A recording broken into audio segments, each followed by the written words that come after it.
All video game bosses have a weakness.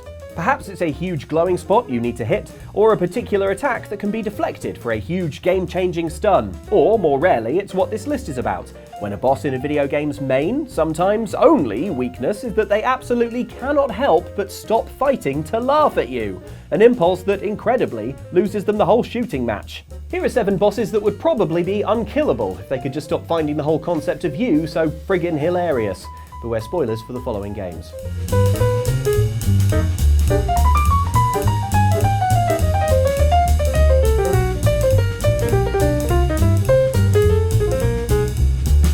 Go back to your cell, or I'll be after you next.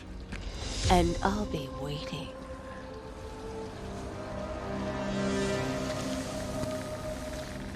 If you're a villain in Gotham with any kind of superpower or supernatural ability, you'd surely already have an advantage over Batman, who's just a rich dude in a suit. Unfortunately for Poison Ivy, it hasn't seemed to have helped her, finding herself already under lock and key in Batman Arkham Asylum, unable to protect her beloved plants. Stop! Stop, Batman, please! You've got to help my babies! I'm really not interested in a bunch of flowers, Ivy. Hey! This billionaire doesn't care about protecting the environment! Damn. Weird. Fortunately for Poison Ivy, the Joker helps her get her hands on some Titan, juicing herself and her plants up harder than Lance Armstrong before a Tour de France.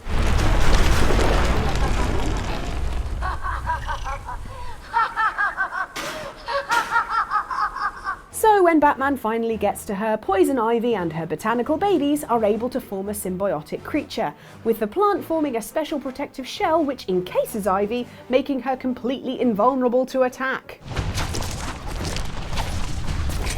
All Ivy has to do, and I can't stress this enough, all she has to do is keep that shell closed while her plants endlessly attack Batman. Problem is, Ivy keeps opening that shell purely so she can make fun of Batman, which also opens her up to being smacked hard in the gob with a batarang. You cannot beat Mother Nature, but she can destroy you. Again.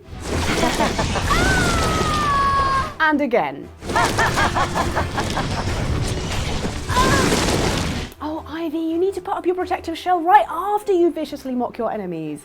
Isn't that right, Luke? Worst away. Worst away? Perhaps a plush Pikachu will settle your hash? Ugh! Damn! Because of Ivy's need for Batman to hear her mockery, all Batman has to do is walk from side to side, avoiding her attacks, just throwing a batarang whenever there's a literal opening. Plus, Ivy falls to the floor every few hits, allowing Batman to walk right up to her and make good use of his detonation gel, eventually totally busting up Ivy's enclosure. What really stopped her was her hubris. Although she likes plants, so maybe I should say hubriscus? Boo! Multiple uses. You will die.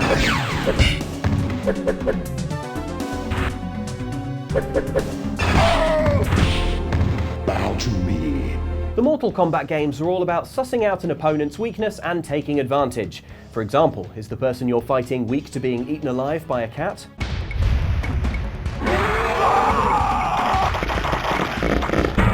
Jade wins. If so, do that.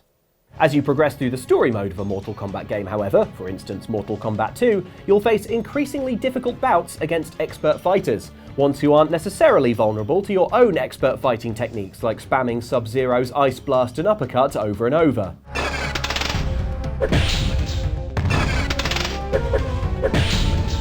Dude said it was excellent. Don't look at me like that.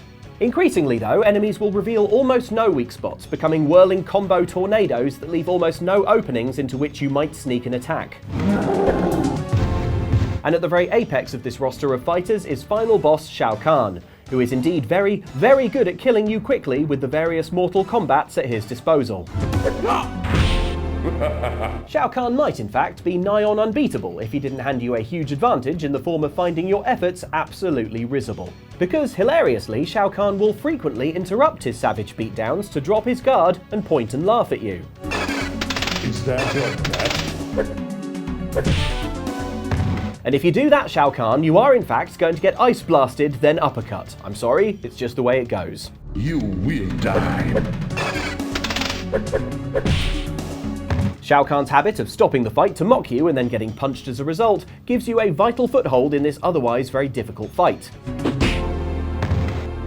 You'd think then that by the time Mortal Kombat 3 rolls around, Shao Kahn, who is still the final boss, would have learned his lesson. Mercifully, he hasn't. Don't make me laugh. Sorry, Shao Kahn, what was that? Couldn't hear you over all of the ice blasting.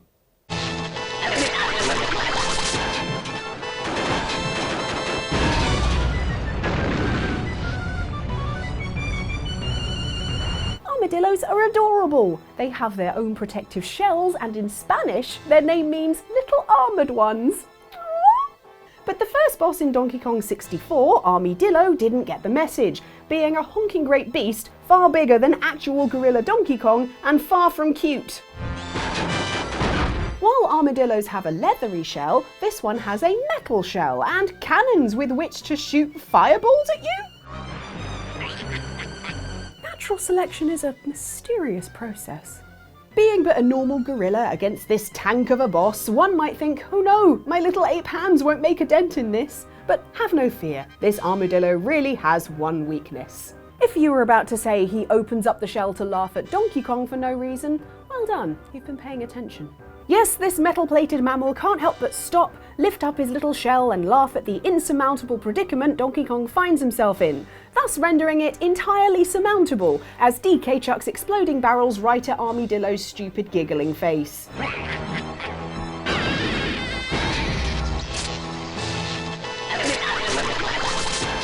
Now, this would be embarrassing enough if it weren't for the fact that a powered-up Armadillo returns for another fight later on, only to make the exact same error.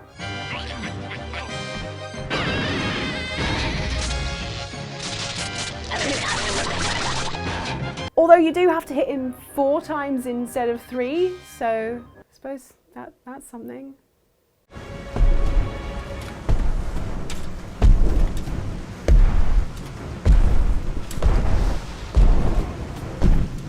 Hello, brother.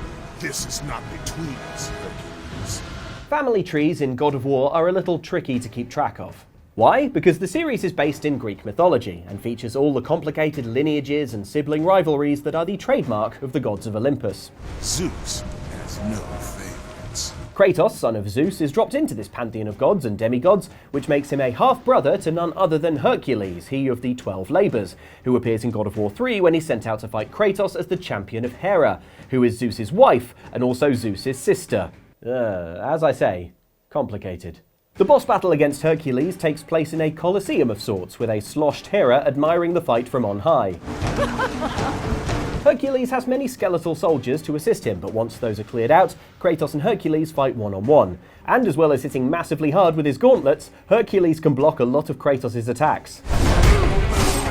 After this brutal battle has gone on a while, Herc hits Kratos with an absolutely stunning move that knocks Kratos off balance. At which point Hercules sensibly uses this opportunity to punch Kratos' head clean off his shoulders. Oh no, wait, sorry, I misread that. At which point Hercules stupidly uses this opportunity to laugh with Hera about how weak Kratos is. Let's see how that works out. Do you see how he trembles?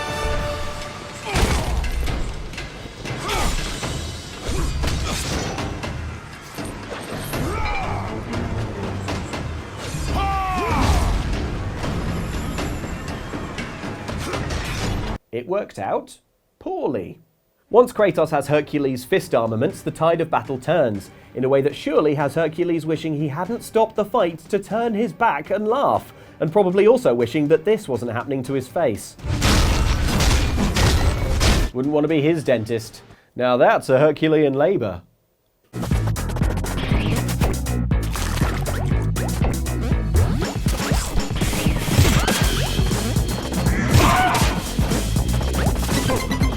Tower is a game about, well, you tell me.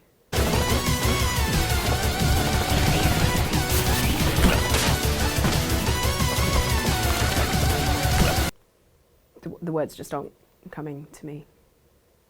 Okay, if I try really hard, I would describe Pizza Tower as a fast-paced, bizarrely illustrated indie game inspired by the shoulder barge-centric Wario platformers of old. In it, you play as pizza chef Peppino Spaghetti on a topping-collecting rampage to save his pizzeria.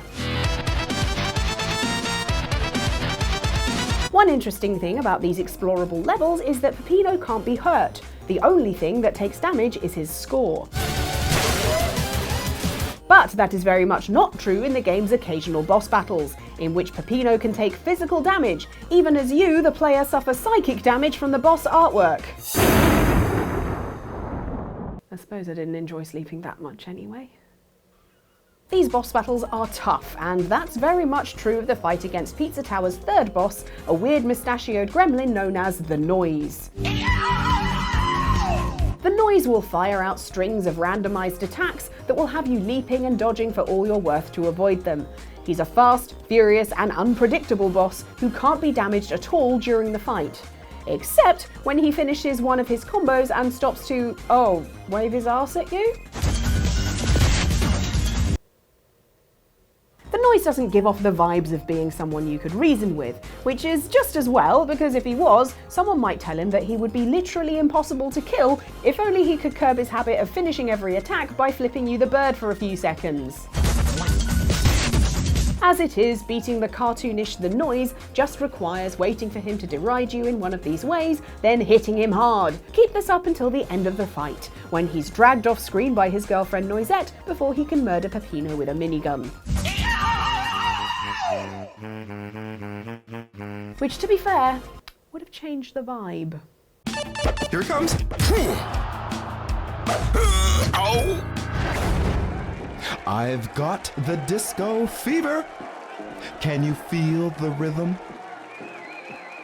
Listen up, son. You need to be careful about which way you dodge. Boxing is often called the sweet science, because unlike regular science, it has a lot of cool fights and you can make good money off of it. It's also called that because beneath the surface, a boxing match can be a deeply strategic affair, each pugilist doing their utmost to discover and exploit an opponent's weakness, while attempting to give nothing away about their own plan of attack. The Wii game Punch-Out turned this concept into a game mechanic, with a roster of opponents whose weaknesses must be devised, through the white-hot crucible of physical combat, or through the invaluable between-rounds advice of your coach, Doc Lewis. Hey, Mac baby, wait here. I'm gonna get you a chocolate bar. Ha ha ha ha! I'm just kidding. I think I'll get one for me. Thanks. Guess we'll figure out these weaknesses ourselves then. King Hippo, for instance, will effortlessly block your punches unless you land a hit to his face, which causes him to drop his shorts and gives you an opening to deal some real damage to his stomach. And then there's the fighter Disco Kid, whose weakness is a little more obvious. That's right, this one enemy in Punch-Out is quite a lot easier to read. Although Disco Kid is reasonably good at blocking your strikes and firing out quick punches, he undermines all of that massively by frequently stopping to strike a mocking pose. Disco Kid will continue to perform this taunt, which involves spreading his arms very wide and thrusting forward his unguarded jaw and torso, even as you break his nose and teeth as the rounds tick past. Even worse, when you smack Disco Kid in his vainglorious unguarded mug, you earn a star, so it's hardly any time before you've got 3 and you can break out a super punch.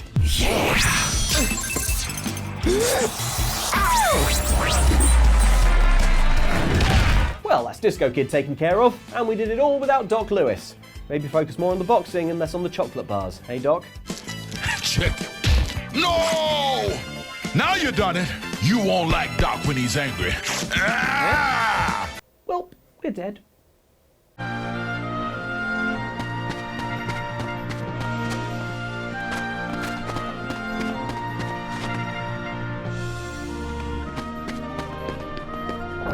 It's not just the God of War series where you fight Hercules in a coliseum and defeat him on account of his arrogance. To give you a clue as to which series, there's less punching him in the face until he's unrecognisable, or else Disney would have probably had a word with Square Enix. Yes, you guessed it, it's in Kingdom Hearts, the very first one to be precise, when you take part in the Hercules Cup at the Olympus Coliseum. This is a series of fights with different types of Heartless with a capital H, and also Cloud from Final Fantasy, who for some reason has given up going after Sephiroth and is instead taking a break to wail on small children. What, a crossover? The final fight in the Hercules Cup is, of course, against Hercules, who, having seen your prowess, would like to test his own abilities against yours in a 1v1 face-off. Even though Sora is a young boy and Hercules is the indestructible son of Zeus who can chuck boulders as easily as you can chuck a can into a recycling bin. There is hope for Sora though. Something not written about in Greek lore, probably because it's really embarrassing, is that Hercules, for some reason, is weak to being hit by the large wooden barrels that also spawn into the arena, and if one ever struck him, he would lose his glowing aura of invulnerability. But weakening Wonder Boy is nigh on impossible, because Herc never stops for long enough to give you time to pick one of those barrels up and chuck it at him. I mean, I assume that's the case, because it'd be really stupid if he randomly stopped his relentless attacks to do a pose and be like, give up yet? Hey, give up yet? In a real himbo move that gives you the perfect window of opportunity, Herc does exactly that, and doesn't think to stop doing it either. This allows you, a young child, to lob barrels at him over and over again and wreck his all the way up, winning the Hercules Cup in the process.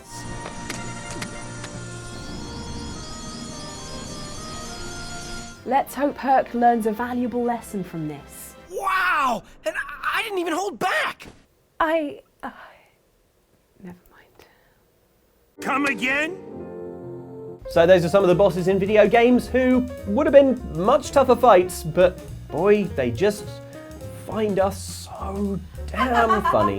What is so funny about the way I play Mortal Kombat? Trying very hard.